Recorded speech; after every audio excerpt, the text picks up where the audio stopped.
In example 4, we're going to solve for b, having been given negative quantity of b minus negative 6 equaling negative 11. So now, as we have drawn the river down through our equation to determine the left and right sides, we see something unique, something really different in this particular problem.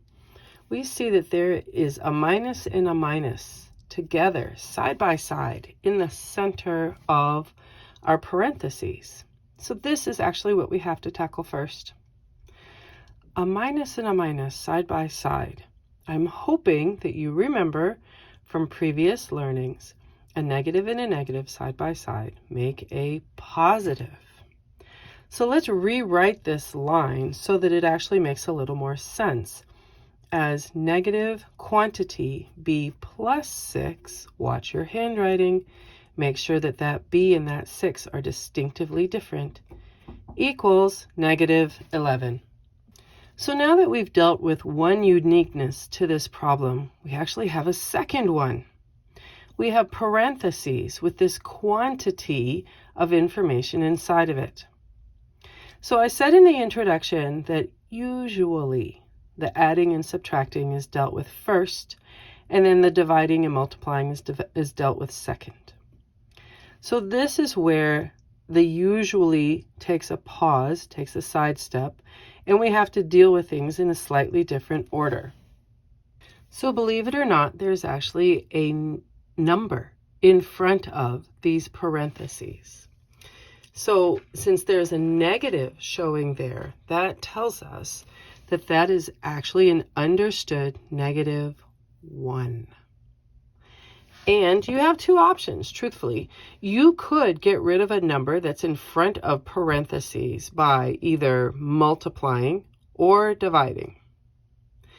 And if you decide to multiply through, distribute through the parentheses, that's just fine. I don't have a problem with that. It might cause you to have another step in the solving process, but that's not a bad thing. You could also divide off a number that's in front of parentheses, provided that the number on the other side of the equal sign, the other side of the equation, is divisible by that number. And that is the route that I am going to choose to take. So a number pushed up against right in front of parentheses is currently multiplying. And the opposite of multiplying is dividing. So we'll show that we are doing a little bit of dividing by putting our dividing bar underneath both sides of our equation, showing that I am dividing off this negative 1, causing the negative 1s on the left side of the equation to cancel out.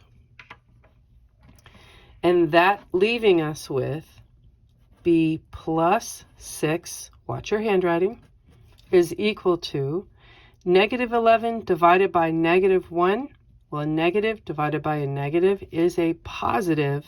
11 divided by 1 is 11. So finally, we're almost there to solve for b, getting b alone. We need to get rid of this plus 6.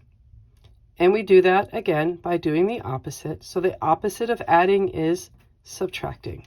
And what you do on one side of your equation, yep, you do it to the other side of your equation. This causes your 6's to cancel out, leaving you with a final value for b of 11 minus 6, which is 5. And there you go.